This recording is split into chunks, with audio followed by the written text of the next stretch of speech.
Hello everyone, welcome back to our channel Chandra ಸೋಮ್ವರ್ಡ್. ಇವತ್ತಿನ ವಿಡಿಯೋದಲ್ಲಿ ಡೇ 2 ಟ್ರಾವೆಲ್ ವ್ಲಾಗ್ನ ಶೇರ್ ಮಾಡ್ತಾ ಇದ್ದೀನಿ. ಇದು 2 ದಿನದ ವಿಡಿಯೋ ಆಗಿರುತ್ತೆ. ಈ ವಿಡಿಯೋದಲ್ಲಿ ರಾಜಮಂಡ್ರಿಯಿಂದ ಭದ್ರಾಚಲಂ ಯಾವ ತರ ರೀಚ್ ಆದ್ವಿ, ಭದ್ರಾಚಲಂ ಇಂದ ಮಾರೇಡುಮಿಲ್ಲಿ ಅನ್ನೋ ಒಂದು ಫಾರೆಸ್ಟ್ ನ ಯಾವ ತರ ಎಕ್ಸ್ಪ್ಲೋರ್ ಮಾಡಿದ್ವಿ ಅನ್ನೋದನ್ನ ಈ ವಿಡಿಯೋದಲ್ಲಿ ಶೇರ್ ಮಾಡ್ತಾ ಇದ್ದೀನಿ. ವಿಡಿಯೋ ತುಂಬಾ ಇಂಟ್ರೆಸ್ಟಿಂಗ್ ಆಗಿರುತ್ತೆ. ನಮ್ಮ ಎಕ್ಸ್ಪೀರಿಯನ್ಸ್ ನ ಕೂಡ ಮಧ್ಯದಲ್ಲಿ ಶೇರ್ ಮಾಡ್ತಾ ಹೋಗ್ತೀನಿ. ವಿಡಿಯೋನ ಎಲ್ಲೂ ಸ್ಕಿಪ್ ಮಾಡಿದಿರಾ, ಕೊನೆವರೆಗೂ ನೋಡ್ತಾ ಹೋಗಿ. ವಿಡಿಯೋ ನೋಡೋದಕ್ಕಿಂತ ಮುಂಚೆ ನೀವೇನಾದ್ರೂ ನಮ್ಮ ಚಾನಲ್ ನ ಫಸ್ಟ್ ಟೈಮ್ ವಿಸಿಟ್ ಮಾಡ್ತಾ ಇದ್ರೆ ಈಗಲೇ ಸಬ್ಸ್ಕ್ರೈಬ್ ಮಾಡ್ಕೊಂಡು ಪಕ್ಕದಲ್ಲಿರುವಂತ ಬೆಲ್ ಐಕನ್ ನ ಕ್ಲಿಕ್ ಮಾಡಿ. ಬೆಲ್ ಐಕನ್ ಕ್ಲಿಕ್ ಮಾಡಿ ಅಲ್ಲೊಂದು ಆಪ್ಷನ್ ಕ್ಲಿಕ್ ಮಾಡೋದ್ರಿಂದ ನಾನು ನೆಕ್ಸ್ಟ್ ವಿಡಿಯೋ ಹಾಕಿದ ಕೂಡಲೇ ನಿಮಗೆ ನೋಟಿಫಿಕೇಶನ್ಸ್ ಅನ್ನೋದು ಬರುತ್ತೆ. ನೀವು ಫಸ್ಟ್ ಆಗಿ ನಮ್ಮ ವಿಡಿಯೋಸ್ನ ನೋಡ್ಬೋದು. ಇನ್ನು without delay let's start the video. Last ವಿಡಿಯೋದಲ್ಲಿ ಬೆಂಗಳೂರಿಂದ ರಾಜಮಂಡ್ರಿಗೆ ಯಾವ ತರ ರೀಚ್ ಆದ್ವಿ, ಅಲ್ಲಿ ಯಾವ್ಯಾವ ಪ್ಲೇಸಸ್ ನ ಎಕ್ಸ್ಪ್ಲೋರ್ ಮಾಡಿದ್ವಿ ಅನ್ನೋದನ್ನ ಶೇರ್ ಮಾಡಿದೀನಿ. ಅದಕ್ಕೆ ಸಂಬಂಧಪಟ್ಟಿರುವಂತಹ ವಿಡಿಯೋ ಲಿಂಕ್ ನ ಮೇಲೆ ಕಾಣಿಸ್ತಾ ಇರುವಂತಹ ಐ ಬಟನ್ ಅಲ್ಲಿ ಕೊಟ್ಟಿರ್ತೀನಿ. ಇಂಟ್ರೆಸ್ಟ್ ಇರೋರು ಚೆಕ್ ಮಾಡಿ. ಲಾಸ್ಟ್ ವಿಡಿಯೋದಲ್ಲಿ ರಾಜಮಂಡ್ರಿಯಿಂದ ಒಂದು ಪ್ಲೇಸ್ ಹೋಗ್ತಾ ಇದೀವಿ. ಆ ಜರ್ನಿ ತುಂಬಾ ಚೆನ್ನಾಗಿರುತ್ತೆ. ಆ ಪ್ಲೇಸ್ ಯಾವುದು ನಿಮ್ಗೆ ಯಾವ್ದಾದ್ರು ಗೊತ್ತಿದ್ರೆ ಗೆಸ್ಟ್ ಮಾಡಿ ಕಮೆಂಟ್ ಮಾಡಿ ಅಂತ ಹೇಳಿದ್ದೆ. ಒಬ್ರು ಗೆಸ್ಟ್ ಮಾಡಿ ಕಮೆಂಟ್ ಮಾಡಿದ್ದೀರಾ, ಶಶಿ ಅನ್ನೋರು. ಇವರು ನಮ್ಮ ರೆಗ್ಯುಲರ್ ವ್ಯೂವರ್. ಶಶಿ, ತುಂಬಾನೇ ಥ್ಯಾಂಕ್ಸ್. ಆ ಒಂದು ವಿಡಿಯೋನ ಕರೆಕ್ಟ್ ಆಗಿ ನೋಡಿ ಗೆಸ್ಟ್ ಮಾಡಿದ್ದಕ್ಕೆ. ನೀವು ಗೆಸ್ಟ್ ಮಾಡಿರುವಂತ ಪ್ಲೇಸ್ ಕರೆಕ್ಟ್ ಆಗಿದೆ, ಬಟ್ ಹೋಗುವಂತ ಜರ್ನಿ ಇದೆ ಅಲ್ಲ, ತುಂಬಾನೇ ಬ್ಯೂಟಿಫುಲ್. ಪ್ರತಿಯೊಬ್ಬರು ಎಕ್ಸ್ಪೀರಿಯನ್ಸ್ ಮಾಡಲೇಬೇಕಾಗಿರುವಂಥದ್ದು. ಅದು ಯಾವ ತರ ಇರುತ್ತೆ ಅನ್ನೋದು ಕೂಡ ಶೇರ್ ಮಾಡ್ತಾ ಹೋಗ್ತೀನಿ. ವಿಡಿಯೋನ ಎಲ್ಲೂ ಸ್ಕಿಪ್ ಮಾಡಿದ್ರೆ ಕೊನೆವರೆಗೂ ನೋಡ್ತಾ ಹೋಗಿ.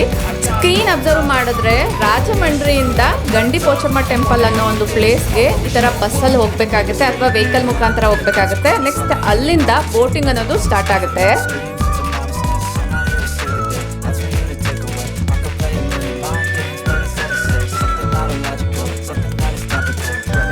ಹೋಗೋ ದಾರಿಯಲ್ಲಿ ನೇಚರ್ ತುಂಬಾನೇ ಬ್ಯೂಟಿಫುಲ್ ಆಗಿದೆ. ಮಧ್ಯದಲ್ಲಿ ಹಳ್ಳಿಗಳು, ಅಲ್ಲಿನ ಸೊಗಡು, ತುಂಬಾನೇ ಬ್ಯೂಟಿಫುಲ್ ಆಗಿರುವಂತ ನೇಚರ್ ಮಧ್ಯದಲ್ಲಿ 1.5 hour ಜರ್ನಿ ಮಾಡಿದ್ಮೇಲೆ ನಾವು ರೀಚ್ ಆಗ್ಬೇಕಾಗಿರುವಂತ ಪ್ಲೇಸ್ಗೆ ರೀಚ್ ಆಗ್ತೀವಿ. ಆಲ್ಮೋಸ್ಟ್ ಇನ್ನ ನಿಯರ್ ಬೈ ಇದೀವಿ.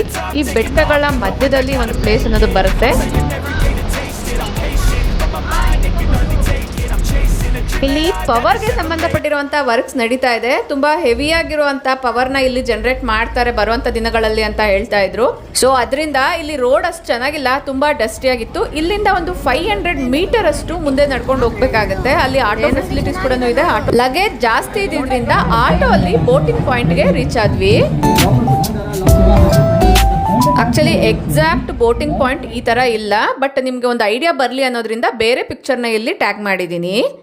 ಬೋಟಲ್ಲಿಂದ ಇಲ್ಲಿ ವ್ಯೂ ನೋಡ್ತಾ ಇರ್ಬೋದು, ಎಷ್ಟು ಬ್ಯೂಟಿಫುಲ್ ಆಗಿ ಕಾಣಿಸ್ತಾ ಇದೆ ಅಂತ. ಸ್ಟಾರ್ಟಿಂಗ್ ಅಲ್ಲಿ ಒಂದ್ ಸ್ವಲ್ಪ ಗಜಿಬಿಜಿ ಆಗುತ್ತೆ. ನೀವೇನಾದ್ರೂ ಫಸ್ಟ್ ಟೈಮ್ ಬರ್ತಿದ್ದೀರಾ ಅನ್ನೋದಾದ್ರೆ ರಾಜಮಂಡ್ರಿಯಿಂದ ಬೋಟಿಂಗ್ ಪಾಯಿಂಟ್ ಬರ್ಬೇಕಾದ್ರೆ ಮಿಡಲ್ ಒಂದು 500 ಮೀಟರ್ ಡಿಸ್ಟೆನ್ಸ್ ಅಲ್ಲೇ ವೆಹಿಕಲ್ ಸ್ಟಾಪ್ ಮಾಡ್ತಾರೆ. ಅಲ್ಲಿಂದ ನಡ್ಕೊಂಡಾದ್ರೂ ಬರ್ಬೇಕು, ಇಲ್ಲ ಆಟೋಲಾದ್ರೂ ಬರ್ಬೇಕಾಗುತ್ತೆ. ಆ ರೋಡ್ ಚೆನ್ನಾಗಿಲ್ದೇ ಇರೋದ್ರಿಂದ ಒಂದು ತುಂಬಾ ಗಡಿಬಿಡಿ ಆಗುತ್ತೆ. ಬೋಟ್ಸ್ ಎಲ್ಲ ಮೂವ್ ಆಗ್ಬಿಡುತ್ತೆ ಅನ್ನೋ ಒಂದು ಫೀಲಿಂಗ್ ಬರುತ್ತೆ. ಒಂದು ಸ್ವಲ್ಪ ಸ್ಟ್ರೆಸ್ ಆಗಿ ಕೂಡ ಫೀಲ್ ಆಗ್ತೀವಿ. ಒಂದು 5 to 10 ಮಿನಿಟ್ಸ್ ಆ ಟೈಮ್ ಆದ್ಮೇಲೆ ಮತ್ತೆ ತುಂಬಾ ಬ್ಯೂಟಿಫುಲ್ ಆಗಿರುವಂತ ಎಕ್ಸ್ಪೀರಿಯನ್ಸ್ ಅನ್ನೋದು ಸ್ಟಾರ್ಟ್ ಆಗುತ್ತೆ. ಮುಂಬರುವ ದಿನಗಳಲ್ಲಿ ಈ ಬೋಟ್ ವೇನ ಸ್ಟಾಪ್ ಮಾಡಬಹುದು ಅಂತ ಹೇಳ್ತಿದ್ದಾರೆ. ಕಾರಣ ಇಲ್ಲಿ ನೀವು ನೋಡ್ತಾ ಇರಬಹುದು, ಈ ಬ್ರಿಡ್ಜ್, ಈ ಡ್ಯಾಮ್ ಮಾಡೋದ್ರಿಂದ ವಾಟರ್ ಲೆವೆಲ್ಸ್ ಹೈ ಆಗುತ್ತೆ. ಸೊ ಅದಕ್ಕೋಸ್ಕರ ಈ ಒಂದು ವೇನ ಸ್ಟಾಪ್ ಮಾಡ್ತಾರಂತೆ. మండలం దేవీపట్నం అనే విలేజ్ ఉంది. దేవీపట్నం మాట ఎందుకంటే ఒక వ్యక్తి గుర్తుకొస్తారు. అతను ఎవరంటే మన్యం వెళ్ళేటువంటి అల్లుడు. ಆ ಡ್ಯಾಮ್ ಮಾಡಿರೋದ್ರಿಂದ 2000 ಹಳ್ಳಿಗಳನ್ನ ಈಗಾಗಲೇ ಬೇರೆ ಕಡೆಗೆ ಶಿಫ್ಟ್ ಮಾಡಿದಾರಂತೆ. ಅದನ್ನ ಮಾಡೋದ್ರಿಂದ ವಾಟರ್ ಸ್ಟೋರೇಜ್ ತುಂಬಾ ಚೆನ್ನಾಗಾಗುತ್ತೆ. ಸೊ ಅದಕ್ಕೋಸ್ಕರ ಆ ಡ್ಯಾಮ್ನ ನಿರ್ಮಿಸ್ತಾ ಇದ್ದಾರೆ. ನಾವು ನೋಡ್ತಾ ಇರುವಂತಹ ಸುತ್ತಮುತ್ತಲಿನ ಪ್ಲೇಸಸ್ ಬಗ್ಗೆ ಇನ್ಫಾರ್ಮೇಶನ್ನ ಬೋಟಲ್ಲಿರೋರೇ ಕೊಡ್ತಾರೆ. ಇನ್ನು ಎಂಟರ್ಟೈನ್ಮೆಂಟ್ ಕೂಡ ಸ್ಟಾರ್ಟ್ ಆಗುತ್ತೆ. ಯಾರಾದರೂ ನೇಚರ್ ಲವರ್ಸ್ ಇದ್ದು ನ್ಯಾಚುರಲ್ ಸೌಂಡ್ಸ್ನ ಎಂಜಾಯ್ ಮಾಡಬೇಕು ಅನ್ನೋದಾದರೆ ಅವರು ಸ್ವಲ್ಪ ಕಿರಿಕಿರಿಯಾಗಿ ಫೀಲ್ ಆಗ್ತಾರೆ. ಅದರ್ವೈಸ್ ಈ ಜರ್ನಿ ಬೋರಿಂಗ್ ಆಗಿ ಫೀಲ್ ಆಗಬಾರ್ದು ಅನ್ನೋದಾದರೆ ಈ ಒಂದು ಎಂಟರ್ಟೈನ್ಮೆಂಟ್ನ ಕೂಡ ಎಂಜಾಯ್ ಮಾಡ್ಬೋದು. ಬೇಡ ಅಂದರೆ ಮಿಡಲಲ್ಲಿ ಕೂಡ ಸ್ಟಾಪ್ ಮಾಡಿಸ್ಬೋದು.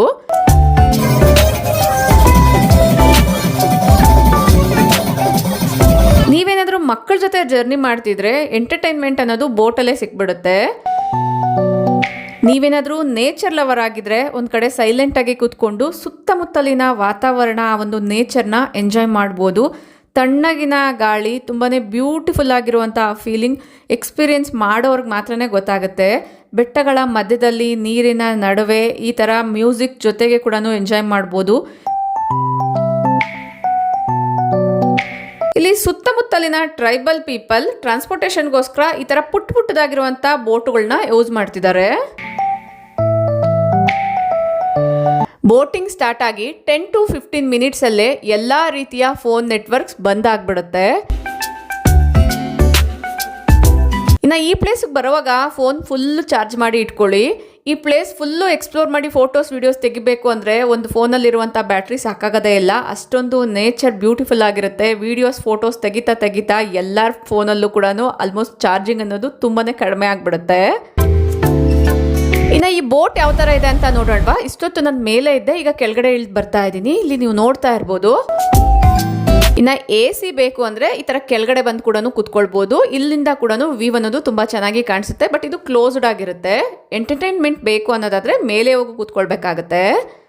ಸೈಡ್ಸಲ್ಲಿ ವಾಶ್ರೂಮ್ಸ್ ಕೂಡ ಇದೆ, ಅದನ್ನು ಕೂಡ ಈಗ ತೋರಿಸ್ತೀನಿ ನೋಡಿ. ಬಟ್ ವಾಶ್ರೂಮ್ಸ್ ಅಷ್ಟೊಂದು ಕ್ಲೀನ್ ಆಗಿರಲ್ಲ ಈ ಪ್ಲೇಸಸ್ಸಲ್ಲೆಲ್ಲ. ಫೈನಲಿ ಪಾಪಿಡಿ ಕೊಂಡ್ಲು ಅನ್ನೋ ಒಂದು ಪ್ಲೇಸ್ಗೆ ರೀಚ್ ಆದ್ವಿ. ಇಲ್ಲಿ ನೀವು ನೋಡ್ತಾ ಇರ್ಬೋದು 2 ಬೆಟ್ಟಗಳ ಮಧ್ಯದಲ್ಲಿ ಈ ತರ ಒಂದು ವೇ ಕಾಣಿಸುತ್ತೆ. ಈ ವೇ ಅಲ್ಲೇ ನಾವೀಗ ಜರ್ನಿ ಮಾಡ್ತೀವಿ. ಆಕ್ಚುಲಿ ಪಾಪಿಡಿ ಕೊಂಡಲು ಅಂತ ತೆಲುಗು ಅಲ್ಲಿ ಕರೀತಾರೆ. ಇದರ ಮೀನಿಂಗ್ ಏನು ಅನ್ನೋದಾದ್ರೆ ಬೈತಲೆ ಬರುತ್ತೆ ಅಲ್ವಾ. ಇಲ್ಲಿ ನೀವು ಬೆಟ್ಟಗಳನ್ನ ಅಬ್ಸರ್ವ್ ಮಾಡೋದಾದ್ರೆ ಬೈತಲೆ ಮಧ್ಯದಲ್ಲಿ ಏನು ಬರುತ್ತೆ ಆ ಒಂದು ದಾರಿಯಲ್ಲಿ ನಾವು ಜರ್ನಿ ಅನ್ನೋದು ಮಾಡ್ತೀವಿ. ಅದನ್ನ ಎಕ್ಸಾಕ್ಟ್ ಆಗಿ ತೋರಿಸ್ತೀನಿ ನೋಡಿ. ಆ ಕಡೆ ಈ ಕಡೆ ಬೆಟ್ಟ ಏನಿದೆ ಅದು ನಮಗೆ ಒಂದು ರೀತಿ ಬೈತಲೆಗೆ ಆ ಕಡೆ ಈ ಕಡೆ ಏನು ಪ್ಲೇಸ್ ಇರುತ್ತೆ ಆ ಥರ ಕಾಣಿಸುತ್ತೆ. ಅದರ ಮಧ್ಯದಲ್ಲಿ ಜರ್ನಿ ಮಾಡ್ತೀವಲ್ವಾ, ಸೊ ಅದಕ್ಕೋಸ್ಕರ ಇದು ಪಾಪಿಡಿ ಕೊಂಡಲು ಅಂತ ಕರೀತಾರೆ. ತೆಲುಗು ಅಲ್ಲಿ ಪಾಪಿಡಿ ಕೊಂಡಲು ಅಂತ ಅಂತಾರೆ. ಪಾಪಿಡಿ ಅಂದ್ರೆ ಕನ್ನಡದಲ್ಲಿ ಬೈತಲೆ ಅಂತ ಅರ್ಥ.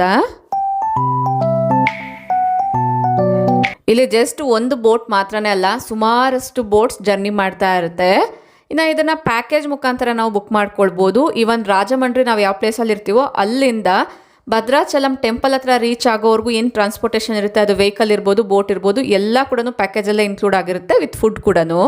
ಅರೌಂಡ್ 2000 to 2500 ಒಳಗಡೆ ಏನೋ ಚಾರ್ಜ್ ಮಾಡ್ತಾರೆ. ಒಂದೊಂದು ರೀತಿ ಪ್ಯಾಕೇಜ್ ಅವರು ಒಂದೊಂದು ಚಾರ್ಜಸ್ನ ಹೇಳ್ತಾರೆ. ನಾವು ಅದನ್ನು ಚೆಕ್ ಮಾಡಿಕೊಂಡು ಯಾವ್ದು ಬೇಕೋ ಅದನ್ನು ಸೆಲೆಕ್ಟ್ ಮಾಡ್ಕೊಳ್ಬೋದು. ಆಗ್ಲೇ ಹೇಳ್ದೆ ಅಲ್ವಾ ಪಾಪಿಡಿ ಕೊಂಡಲು ಅಂತ. ಇಲ್ಲಿ ನೀವು ನೋಡ್ತಾ ಇರ್ಬೋದು ಈ 2 ಬೆಟ್ಟಗಳ ಮಧ್ಯದಲ್ಲಿ ಈಗ ಬೋಟ್ ಅನ್ನೋದು ಮೂವ್ ಆಗುತ್ತೆ. ಈ ಬೋಟ್ಸ್ ಅಲ್ಲಿ AP ಟೂರಿಸಂ ಬೋಟ್ಸ್ ಕೂಡ ಇದೆ, ಪ್ರೈವೇಟ್ ಬೋಟ್ಸ್ ಕೂಡ ಇದೆ. AP ಟೂರಿಸಂ ಬೋಟ್ಸ್ ಆದ್ರೆ ನಿಮಗೆ ರಾಜಮಂಡ್ರಿಯಿಂದ ಪಾಪಿಡಿ ಕೊಂಡಲ್ವರೆಗೂ ಕರ್ಕೊಂಡೋಗಿ ಮತ್ತೆ ರಿಟರ್ನ್ ರಾಜಮಂಡ್ರಿಗೆ ತಲುಪಿಸ್ತಾರೆ. ಅದೇ ನೀವು ಪ್ರೈವೇಟ್ ಬೋಟ್ಸ್ನ ಬುಕ್ ಮಾಡ್ಕೊಂಡ್ರೆ ನೀವು ಯಾವ ಥರ ಬೇಕೋ ಆ ಥರ ಪ್ಯಾಕೇಜ್ನ ಸೆಲೆಕ್ಟ್ ಮಾಡ್ಕೊಳ್ಬೋದು. ಈಗ ನನ್ನ ಟರ್ನ್.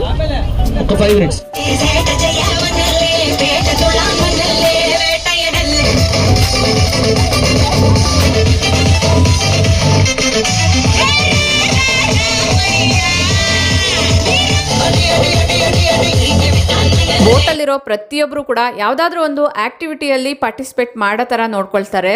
ಡ್ಯಾನ್ಸ್ ಅಷ್ಟು ಚೆನ್ನಾಗಿ ಬರಲ್ಲ ಅಂದ್ರೂ ಆ ಮೂಮೆಂಟ್ನ ಎಂಜಾಯ್ ಮಾಡಬೇಕು ಅನ್ನೋದ್ರಿಂದ ನಾನು ಕೂಡ ಪಾರ್ಟಿಸಿಪೇಟ್ ಮಾಡಿದ್ದೆ. ನನ್ನ ಡ್ಯಾನ್ಸ್ ಯಾವ ಥರ ಇತ್ತು ಕಮೆಂಟ್ ಮಾಡಿ ತಿಳಿಸಿ. ಫೋನಲ್ಲಿ ಬ್ಯಾಟ್ರಿ ಲೋ ಇದ್ದಿದ್ರಿಂದ ವಿಡಿಯೋ ಕ್ಲಾರಿಟಿ ಅಷ್ಟೊಂದು ಚೆನ್ನಾಗಿ ಬಂದಿಲ್ಲ. ನೆಕ್ಸ್ಟ್ ಇಲ್ಲಿ ಪೇರೆಂಟಾಲಪಲ್ಲಿ ಅನ್ನೋ ಒಂದು ವಿಲೇಜ್ಗೆ ರೀಚ್ ಆದ್ವಿ. ಇಲ್ಲಿ ರಾಮಕೃಷ್ಣ ಪರಮಹಂಸರು ಸೊ ಭದ್ರಾಚಲಂಗೆ ಟ್ರಾವೆಲ್ ಮಾಡಬೇಕಾದ್ರೆ ಮಧ್ಯದಲ್ಲಿ ಇಲ್ಲಿ ಸ್ಟಾಪ್ ತಗೊಂಡಿದ್ರು. ಇಲ್ಲಿ ಒಂದು ಟೆಂಪಲ್ ಕೂಡ ಇದೆ, ಅದು ವೀರೇಶ್ವರ ಟೆಂಪಲ್ ಅಂತ ಹೇಳ್ತಾರೆ.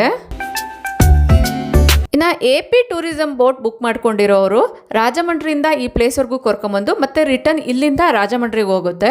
ನೀವೇಂದ್ರೂ ಭದ್ರಾಚಲಂಗೆ ಹೋಗಬೇಕು ಅಂದರೆ ಪ್ರೈವೇಟ್ ಬೋಟ್ಸ್ನ ಪ್ಯಾಕೇಜ್ ಬುಕ್ ಮಾಡ್ಕೊಂಡ್ರೆ ಬೆಟರು. ಸೊ ಇಲ್ಲಿಂದ ಮತ್ತೆ ನಾವು ಭದ್ರಾಚಲಂಗೆ ಹೋಗಬೇಕಾಗತ್ತೆ. ಇಲ್ಲ ನೀವು ಗೌರ್ಮೆಂಟ್ ಬೋಟ್ಸ್ನ ಬುಕ್ ಮಾಡ್ಕೊಳ್ತೀರಾ ಅನ್ನೋದಾದರೆ ಮತ್ತೆ ಇದು ರಿಟರ್ನ್ ರಾಜಮಂಡ್ರಿಗೆ ಕರ್ಕೊಂಡು ಹೋಗುತ್ತೆ. ಇಲ್ಲ ನೀವು ಭದ್ರಾಚಲಮಿಂದ ಸ್ಟಾರ್ಟ್ ಆಗಿದ್ರೆ ಮತ್ತೆ ಭದ್ರಾಚಲಂಗೆ ಕರ್ಕೊಂಡು ಹೋಗುತ್ತೆ. ಇನ್ನು ಇಲ್ಲಿ ಟ್ರೈಬಲ್ ಪೀಪಲ್ಸು ಬಿದ್ರಿಂದ ಮಾಡಿರುವಂಥ ಈ ಥರ ವಸ್ತುಗಳನ್ನೆಲ್ಲ ಇಟ್ಟಿರ್ತಾರೆ. ಇದು ಕಾಸ್ಟ್ ವೈಸ್ ಕೂಡ ಸ್ವಲ್ಪ ಜಾಸ್ತಿನೇ ಹೇಳ್ತಾರೆ, ಬಾರ್ಗೇನಿಂಗ್ ಮಾಡಿ ತಗೊಳ್ಬೋದು. ಇನ್ನು ಇದೇ ಆ ವೀರೇಶ್ವರ ಟೆಂಪಲ್. ಇಲ್ಲಿ ಕಾಲ್ ತೊಳ್ಕೊಂಡು ಒಳಗಡೆ ಹೋಗ್ಬೇಕಾಗತ್ತೆ. ಈ ದೇವಸ್ಥಾನದೊಳಗಡೆ ವಿಡಿಯೋ ಫೋಟೋಸ್ ಎಲ್ಲ ಅಲೋ ಇಲ್ಲ, ಸೊ ಅದಕ್ಕೋಸ್ಕರ ಅಲ್ಲಿ ಏನು ಕ್ಯಾಪ್ಚರ್ ಮಾಡಲಿಲ್ಲ. ಬರಬೇಕಾದ್ರೆ ಮಿಡಿಯಲ್ಲಿ ಈ ಥರ ಕೂತ್ಕೊಳ್ಳೋಕ್ಕೆ ಬಿದಿರಿಂದನೇ ಚೇರ್ಗಳೆಲ್ಲ ಮಾಡಿರ್ತಾರೆ. ಅಲ್ಲಿ ಏನಾದರೂ ಪರ್ಚೇಸ್ ಮಾಡಬೇಕಂದ್ರೆ ಅದನ್ನೆಲ್ಲ ಮಾಡಿ ಮತ್ತೆ ನಾವು ಯಾವ ಬೋಟಲ್ಲಿ ಬಂದಿದ್ವೋ ಅದೇ ಬೋಟಲ್ಲೇ ಕೂತ್ಕೊಳ್ಬೇಕಾಗುತ್ತೆ. ನೆಕ್ಸ್ಟ್ ಇದೇ ಬೋಟಲ್ಲೇ ಸ್ವಲ್ಪ ದೂರ ಹೋದ್ಮೇಲೆ ಸ್ಟಾಪ್ ಕೊಡ್ತಾರೆ. ಅಲ್ಲಿಂದ ವೆಹಿಕಲಲ್ಲಿ ಭದ್ರಾಚಲಂಗೆ ರೀಚ್ ಆಗ್ತೀವಿ. ನೋಡ್ತಾ ಇರ್ಬೋದು ಭದ್ರಾಚಲಂ ವೈಬ್ಸ್ ಯಾವ ಥರ ಇತ್ತು ಅಂತ. Almost Vaikuntha Ekadashi 1 to 2 days ಏನೋ ಗ್ಯಾಪಲ್ಲಿತ್ತು. ಸೊ ಅದರಿಂದ ತುಂಬ ರೀತಿಯ ಡೆಕೋರೇಷನ್ಸ್ ಅನ್ನೋದು ಮಾಡಿದ್ರು. ಬ್ಯೂಟಿಫುಲ್ ಆಗಿ ಕಾಣಿಸ್ತಿತ್ತು. ನೈಟ್ ವ್ಯೂ ಈ ಥರ ಇತ್ತು ನಮ್ಮ ರೂಮಿಂದ. ನಿಮ್ಮಲ್ಲಿ ಎಷ್ಟು ಜನ ಭದ್ರಾಚಲಂಗೆ ಬಂದಿದ್ದೀರಾ ಕಮೆಂಟ್ ಮಾಡಿ ತಿಳಿಸಿ. ನಿಮ್ಮ ಎಕ್ಸ್ಪೀರಿಯನ್ಸ್ನ ಕೂಡ ಕಮೆಂಟ್ ಮಾಡಿ. Night view colourful and beautiful ಆಗಿತ್ತು. ಒಳಗಡೆ ಎಲ್ಲ ಫೋನ್ಸ್ ಅಲೋ ಮಾಡಲ್ಲ, ಸೊ ಅದಕ್ಕೋಸ್ಕರ ನಾನು ಜಾಸ್ತಿ ಒಳಗಡೆ ಎಲ್ಲ ಏನು ಕ್ಯಾಪ್ಚರ್ ಮಾಡೋಕ್ಕೆ ಹೋಗಲಿಲ್ಲ. ಇದು ನೆಕ್ಸ್ಟ್ ಡೇ ಬೆಳಗ್ಗೆ ಮತ್ತೆ ಎಲ್ಲರೂ ಫ್ರೆಶ್ ಅಪ್ ಆಗಿ ಸ್ನಾನ ಮಾಡಿಕೊಂಡು ಮತ್ತೆ ದೇವಸ್ಥಾನಕ್ಕೆ ದರ್ಶನಕ್ಕೆ ಹೊರಟಿದ್ದೀವಿ. ಇನ್ನು ಅವತ್ತು ನಾನು ವೇರ್ ಮಾಡಿದಂಥ ಔಟ್ಫಿಟ್ ಇದರ ಲಿಂಕ್ ಬೇಕಂದ್ರೆ ಡಿಸ್ಕ್ರಿಪ್ಷನ್ ಕೊಟ್ಟಿರ್ತೀನಿ. ಟೆಂಪಲ್ ಹತ್ತಿರದಲ್ಲೇ ಇರುವಂಥ ಈ ಒಂದು ಹೋಟೆಲಲ್ಲಿ ನಾವು ಸ್ಟೇ ಆಗಿದ್ವಿ. ಕ್ಲೀನಿಂಗು ಮೇಂಟೆನೆನ್ಸ್ ವೈಸ್ ತುಂಬಾನೇ ಚೆನ್ನಾಗಿದೆ. ಮುಂಚೆನೇ ಪ್ರೀ ಬುಕ್ ಮಾಡ್ಕೊಂಡ್ರೆ ಬೆಟರು. ಅವತ್ತಿನ ದಿನ ಹೋಗಿ ಬುಕ್ ಮಾಡ್ಕೊಳ್ತೀವಿ ಅಂದರೆ ಕೆಲವೊಂದ್ಸತಿ ರೂಮ್ಸ್ ಅವೈಲಬಲ್ ಇರಲ್ಲ. ಹೋಟೆಲಿಂದ ದೇವಸ್ಥಾನ ಹತ್ತಿರದಲ್ಲೇ ವಾಕಬಲ್ ಡಿಸ್ಟೆನ್ಸ್ ಅಲ್ಲಿ ಇದ್ದಿದ್ರಿಂದ ಈ ತರ ನಡ್ಕೊಂಡೇ ಹೋಗ್ತಾ ಇದೀವಿ. ಹೋಗೋ ದಾರಿಯಲ್ಲಿ ಈ ತರ ಎಲ್ಲಾನು ವೈಬ್ಸ್ ಇದೆ. ದರ್ಶನ ಎಲ್ಲ ಮಾಡ್ಕೊಂಡು ಮತ್ತೆ ರೂಮಿಗೆ ಬಂದಿದ್ದೀವಿ. ರೂಮ್ ಟೂರ್ ತೋರಿಸಿರ್ಲಿಲ್ಲ ಅಲ್ವಾ? ರೂಮ್ ಸ್ವಲ್ಪ ಮೆಸ್ಸಿ ಆಗಿದೆ, ಇಗ್ನೋರ್ ಮಾಡಿ. ಅದರ್ವೈಸ್ ಕ್ಲೀನಿಂಗು ಮೇಂಟೆನೆನ್ಸ್ ತುಂಬ ಚೆನ್ನಾಗಿದೆ.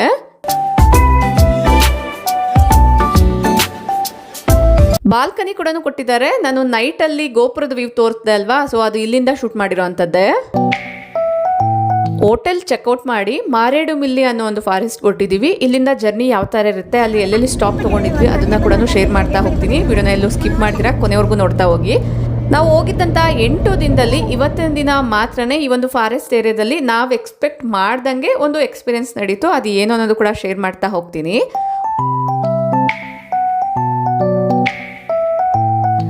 ಭದ್ರಾಚಲಮಲ್ಲೇ ಟೆಂಪಲ್ ಹತ್ರನೇ ಬ್ರೇಕ್ಫಾಸ್ಟ್ ಮಾಡಿದ್ರಿಂದ ಇಲ್ಲಿ ಒಂದು ಕಾಫಿ ಸ್ಟಾಪ್ನ ಕೊಟ್ಟಿದ್ದೀವಿ. ಇಲ್ಲಿ ನೀವು ನೋಡ್ತಾ ಇರ್ಬೋದು, ಈ ಶಾಪ್ ಗೌರ್ಮೆಂಟ್ದೇ ಆಗಿರುತ್ತೆ. ಕಾಫಿ ಟೇಸ್ಟ್ ವೈಸ್ ತುಂಬಾನೇ ಚೆನ್ನಾಗಿತ್ತು.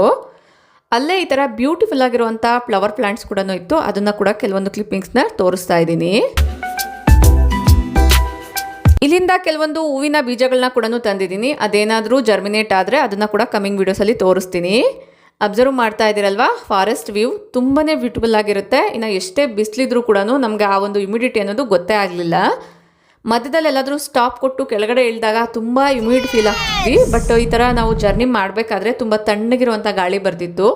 ಫ್ರೆಶ್ ಏರ್ ಇದ್ದಿದ್ದರಿಂದ ಎಲ್ಲೂ ಕೂಡ ಎ ಸಿನ ಆನ್ ಮಾಡ್ದಿರಾ ಆ ಒಂದು ಫ್ರೆಶ್ ಆಗಿರುವಂಥ ಆಕ್ಸಿಜನ್. ಇಲ್ಲಿಂದ ನಾವು ಹೊರಟಿದ್ದಂಥದ್ದು ಒಂದು ವಾಟರ್ ಫಾಲ್ಗೆ. ಆ ವಾಟರ್ ಫಾಲ್ನ ನೋಡಿಕೊಂಡು ಆಮೇಲೆ ಲಂಚ್ ಪಾಯಿಂಟ್. ಸೊ ಲಂಚ್ನ ನಾವು ಇಲ್ಲೇ ಪಿಕ್ ಮಾಡ್ಕೊಳ್ತಾ ಇದ್ದೀವಿ. ಎಲ್ಲ ಕಡೆ ಕೂಡ ಲಂಚ್ ಮತ್ತು ಊಟ ಅಂದರೆ ಹೋಟೆಲ್ಸ್ ಎಲ್ಲ ಅವೈಲಬಲ್ ಇರಲ್ಲ. ಸೊ ಎಲ್ಲಿ ಸಿಕ್ಕಿದ್ರೆ ಅಲ್ಲೇ ಪ್ಯಾಕ್ ಮಾಡಿಸ್ಕೊಂಡೋಗಿ ನಾವು ಲಂಚ್ ಪಾಯಿಂಟ್ ಏನಿರುತ್ತೆ ಅಲ್ಲಿ ಸ್ಟಾಪ್ ಮಾಡಿ ಕೂಡ ಊಟ ಅನ್ನೋದು ಮಾಡ್ಬೋದು. ಇಲ್ಲಿ ಲಂಚ್ ಎಲ್ಲ ಕೂಡ ಪ್ಯಾಕ್ ಮಾಡಿಸ್ಕೊಂಡು ಹೋಗೋ ದಾರಿಯಲ್ಲಿ ಪುಟ್ಟದಾಗಿರುವಂಥ ಹಳ್ಳಿಗಳು ಬರುತ್ತೆ. ಇಲ್ಲಿ ತುಂಬ ಜಾಸ್ತಿ ಹಳ್ಳಿಗಳೂ ಇರಲ್ಲ. ಅಂದರೆ ಒಂದು ಹಳ್ಳಿಯಿಂದ ಇನ್ನೊಂದು ಹಳ್ಳಿಗೆ ತುಂಬ ಡಿಸ್ಟೆನ್ಸ್ ಜಾಸ್ತಿನೇ ಇರುತ್ತೆ. ಇದು ಪೋಲೂರು ವಾಟರ್ ಫಾಲ್ಸ್. ಭದ್ರಾಚಲಮಿಂದ ರಾಜಮಂಡ್ರಿಗೆ ಹೋಗುವಂತ ಈ ಒಂದು ಫಾರೆಸ್ಟ್ ವೇ ಅಲ್ಲಿ ತುಂಬಾ ರೀತಿಯ ವಾಟರ್ ಫಾಲ್ಸ್ ಬರುತ್ತೆ. ನಾವು ಹೋಗಿದ್ದಂತ ಟೈಮಲ್ಲಿ ಈ ಒಂದು ಫಾಲ್ಸ್ ಅಲ್ಲಿ ವಾಟರ್ ಜಾಸ್ತಿ ಇತ್ತು ಅನ್ನೋದ್ರಿಂದ ಇಲ್ಲಿಗೆ ಬಂದಿದ್ದೀವಿ. ಜನನು ತುಂಬಾ ಜಾಸ್ತಿ ಇದ್ರು. ಈ ಒಂದು ಮಾರೇಡುಮಿಲ್ಲಿ ಫಾರೆಸ್ಟ್ಗೆ ಟೂರಿಸ್ಟ್ ಬರೋದೇ ವಿಂಟರ್ ಅಲ್ಲಿ. ಸ್ಪೆಷಲ್ ಆಗಿ ಗುಡಿಸ ಅನ್ನೋ ಒಂದು ಪ್ಲೇಸ್ ಇದೆ, ಅಲ್ಲಿ ಸನ್ ರೈಸ್ ವ್ಯೂನ ನೋಡಕ್ಕೆ ಬರ್ತಾರೆ. ಬ್ಯೂಟಿಫುಲ್ ಆಗಿದೆ ಅಲ್ವಾ? ಬಟ್ ಇಲ್ಲಿ ಡ್ರೆಸ್ ಚೇಂಜ್ ಮಾಡೋಕ್ಕೆಲ್ಲ ಏನು ಅರೇಂಜ್ಮೆಂಟ್ಸ್ ಇಲ್ಲ. ಮಕ್ಕಳೆಲ್ಲ ಕೂಡ ಸ್ವಿಮ್ ಮಾಡ್ಬೋದು. ಸೊ ದೊಡ್ಡವ್ರು ಮಾಡಬೇಕಾದ್ರೆ ಯೋಚನೆ ಮಾಡಬೇಕಾಗುತ್ತೆ. ಇಲ್ಲಿ ತುಂಬ ಜನ ಎಂಜಾಯ್ ಮಾಡ್ತಾ ಇದ್ರು. ನಮ್ಮ ಮಕ್ಕಳು ಕೂಡ ಆಲ್ಮೋಸ್ಟ್ ಒಂದು 1/2 ಅವರ್ ಟು 1 ಅವರ್ ನೀರಲ್ಲಿ ಚೆನ್ನಾಗಿ ಆಟ ಆಡಿದ್ರು. ಈ ನೀರಲ್ಲಿ ಸ್ನಾನ ಮಾಡಿ ಕಲ್ಲುಗಳನ್ನ ಈ ಥರ ಜೋಡಿಸಿದ್ರೆ ಮನೆ ಕಟ್ಟುವಂತಹ ಆಸೆ ನೆರವೇರುತ್ತೆ ಅಂತ ಹೇಳ್ತಾರೆ. ತುಂಬ ಜನ ಮಾಡ್ತಾ ಇದ್ರು. ಇಲ್ಲಿಂದ ಮತ್ತೆ ನಾವು ಲಂಚ್ ಪಾಯಿಂಟ್ಗೆ ಸ್ಟಾರ್ಟ್ ಆದ್ವಿ. ಲಂಚ್ ಕೂಡ ಒಂದು ನಿಯರ್ ಬೈ ವಾಟರ್ ಇರೋ ಹತ್ರನೇ ಸ್ಟಾಪ್ ಮಾಡಿದ್ರು. ಅಲ್ಲೂ ಕೂಡ ಬ್ಯೂಟಿಫುಲ್ ಆಗಿರುವಂಥ ಲೊಕೇಶನ್ ಇತ್ತು. ಬಟ್ ಅಲ್ಲೆಲ್ಲ ತುಂಬ ಜಾಸ್ತಿ ಮೇ ಬಿ ಈ ಪಾರ್ಟಿ ಮಾಡೋಂಥವ್ರು ಬರ್ತಾರಂತ ಅನ್ಸುತ್ತೆ. ತುಂಬ ಡ್ರಿಂಕ್ಸ್ ಬಾಟಲ್ ಎಲ್ಲ ಕೂಡ ಅಲ್ಲಿ ಬಿದ್ದಿತ್ತು. ಹೋಗೋ ದಾರಿಯಲ್ಲಿ ಈ ಥರ ಬ್ರಿಡ್ಜಸ್ ಎಲ್ಲ ಬರುತ್ತೆ. ಪುಷ್ಪ ಮೂವಿ ನೀವು ನೋಡೇ ಇರ್ತೀರಲ್ವಾ? ಸೊ ಆ ಲೊಕೇಶನ್ಸ್ ಎಲ್ಲ ಇಲ್ಲಿ ಶೂಟ್ ಮಾಡಿದ್ದಾರೆ ಅಂತ ಹೇಳ್ತಾರೆ. ಅಂದರೆ ಪುಷ್ಪ ಮೂವಿಯಲ್ಲಿ ಶ್ರೀಗಂಧ ಎಲ್ಲ ನೀರಲ್ಲಿ ಲೇಕಲ್ಲಿ ಹರ್ಕೊಂಡು ಹೋಗುವಂಥ ಒಂದು ಸ್ಕೀನ್ ಇದೆ ಅಲ್ವಾ, ಅದನ್ನು ಇಲ್ಲೇ ಶೂಟ್ ಮಾಡಿದ್ದಾರೆ ಅಂತ ಹೇಳ್ತಾರೆ. ಲಂಚ್ ಮುಗಿಸ್ಕೊಂಡು ಇಲ್ಲೇ ವಾಕ್ ಮಾಡ್ತಾ ಇದ್ದೀವಿ. ಇನ್ನು ಇದು ಕೂಡ ಒಂದು ಡ್ಯಾಮ್. ಇಲ್ಲಿ ನೀವು ನೋಡ್ತಾ ಇರ್ಬೋದು ಯಾವ ಥರ ಕಾಣಿಸ್ತಿದೆ ಅಂತ. ಒಂದು ಕಡೆ ನೀರು, ಇನ್ನೊಂದು ಕಡೆ ಬೆಟ್ಟ. ತುಂಬಾನೇ ಬ್ಯೂಟಿಫುಲ್ ಆಗಿದೆ ಲೊಕೇಶನ್ ಅಂತೂ. ಎಷ್ಟೇ ಬಿಸಿಲಿದ್ರೂ ಕೂಡ ಆ ಒಂದು ಹ್ಯುಮಿಡ್ ಫೀಲಿಂಗ್ ಅನ್ನೋದು ಬರ್ತಾನೆ ಇಲ್ಲ. ಇನ್ನು ಬೇಸಿಗೆಯಲ್ಲಿ ಇಲ್ಲೆಲ್ಲ ತುಂಬ ಜಾಸ್ತಿ ಬಿಸಿಲಿರುತ್ತೆ ಅಂತ ಅನಿಸುತ್ತೆ. ನಾವು ಹೋಗಿದ್ದ ಚಳಿಗಾಲದಲ್ಲಿ, ಈ ವಿಂಟರಲ್ಲೇ ಜಾಸ್ತಿ ಬಿಸಿಲಿತ್ತು. ಬೆಟ್ಟಗಳ ಮಧ್ಯದಲ್ಲಿ ಆ ನೆರಳಲ್ಲಿ ಇದ್ದಿದ್ದರಿಂದ ನಮ್ಗೆ ಅಷ್ಟೊಂದು ಬಿಸಿಲು ಫೀಲಿಂಗ್ ಗೊತ್ತಾಗಲಿಲ್ಲ. ಎಲ್ಲಾದರೂ ಒಂದು ಸ್ವಲ್ಪ ಹೊತ್ತು ಬಿಸಿಲಲ್ಲಿ ನಿಂತರೆ ತುಂಬ ಸುಡು ಬಿಸಿಲು ಅನಿಸ್ತಿತ್ತು. ಸಮ್ಮರ ವಿಂಟರ ಅಂತ ನಮಗೆ ಡೌಟ್ ಬರ್ತಿತ್ತು, ಅಷ್ಟೊಂದು ಹೆವಿ ಬಿಸಿಲಿರುತ್ತೆ.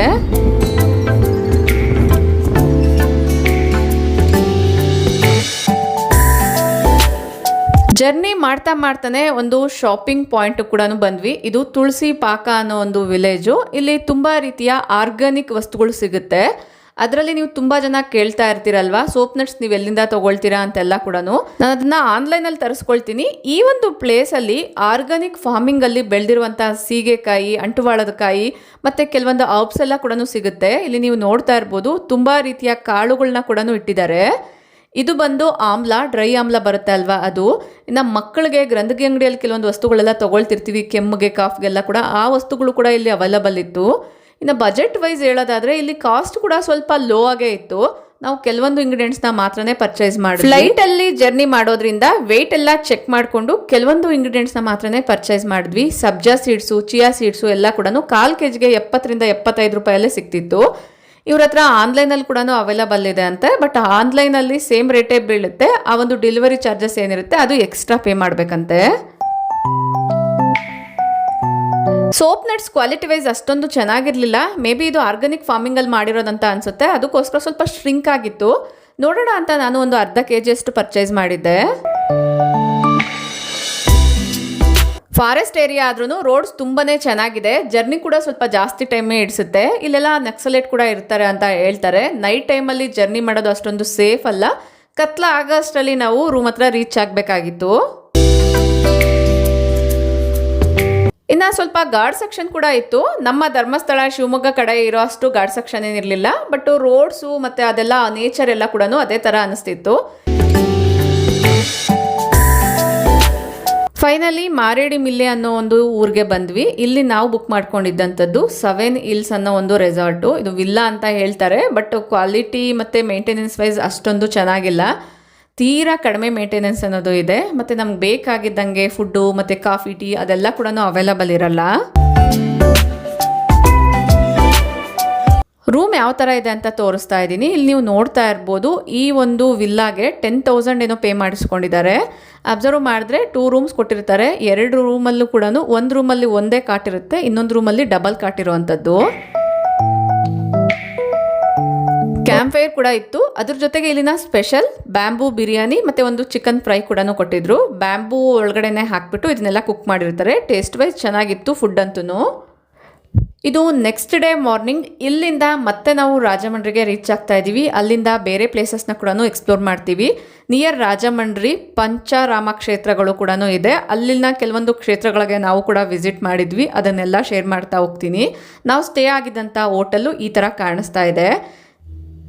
ಕೆಲವೊಂದು ಶಾರ್ಟ್ ಮತ್ತು ರೀಲ್ಸ್ನ ಪೋಸ್ಟ್ ಮಾಡಿದಾಗ ನಿಮ್ಮಲ್ಲಿ ಸುಮಾರು ಜನ ನೀವು ಸ್ಟೇ ಆಗಿರೋವಂಥ ಹೋಟೆಲ್ ನೇಮ್ ಏನು ಅಂತ ಕೂಡ ಕೇಳ್ತಾ ಇದ್ದೀರಾ. ಕಮೆಂಟ್ ವೀಡಿಯೋಸಲ್ಲಿ ಅದನ್ನೆಲ್ಲ ಶೇರ್ ಮಾಡ್ತೀನಿ. ಐ ಹೋಪ್ ಈ ವಿಡಿಯೋ ನಿಮ್ಮೆಲ್ಲರಿಗೂ ಇಷ್ಟ ಆಗಿದೆ ಅಂತ ಅಂದ್ಕೊಳ್ತೀನಿ. ಈ ಬಾಟಲ್ಸಲ್ಲಿ ಏನು ನೋಡ್ತಿದ್ದೀರಾ ಇದೆಲ್ಲನೂ ಹನಿ. ಇದು ಫಾರೆಸ್ಟ್ ಏರಿಯಾ ಆಗಿರೋದ್ರಿಂದ ಇಲ್ಲಿ ಹನಿ ತುಂಬ ಜಾಸ್ತಿ ಸೇಲ್ ಮಾಡ್ತಿರ್ತಾರೆ. 500ಗೇನೋ ಒಂದು ಬಾಟಲ್ ಅಂತ ಹೇಳ್ತಾರೆ. ಅದರಲ್ಲೂ ಸ್ವಲ್ಪ ಮಿಕ್ಸಿಂಗ್ ಕೂಡ ಇರುತ್ತೆ ಅಂತ ಇಲ್ಲಿ ಲೋಕಲ್ ಕೆಲವೊಬ್ರು ಗೊತ್ತಿರೋರು ಹೇಳ್ತಿದ್ರು. ಬಟ್ ನಾವು ಬೇರೆಯವ್ರ ಹತ್ರ ತೊಗೊಂಡ್ವಿ. ಅದು 650 ಏನೋ per kgಗೆ ಬಿತ್ತು. ಐ ಹೋಪ್ ಈ ವಿಡಿಯೋ ನಿಮ್ಮೆಲ್ಲರಿಗೂ ಇಷ್ಟ ಆಗಿದೆ ಅಂತ ಅಂದ್ಕೊಳ್ತೀನಿ. ವಿಡಿಯೋ ಇಷ್ಟ ಆದರೆ ಈಗಲೇ ಒಂದು ಲೈಕ್ ಮಾಡಿ, ನಿಮ್ಮ ಫ್ರೆಂಡ್ಸ್ ಆ್ಯಂಡ್ ಫ್ಯಾಮಿಲಿ ಜೊತೆಗೂ ಶೇರ್ ಮಾಡಿ. Thank you for watching. ನಮಸ್ತೆ.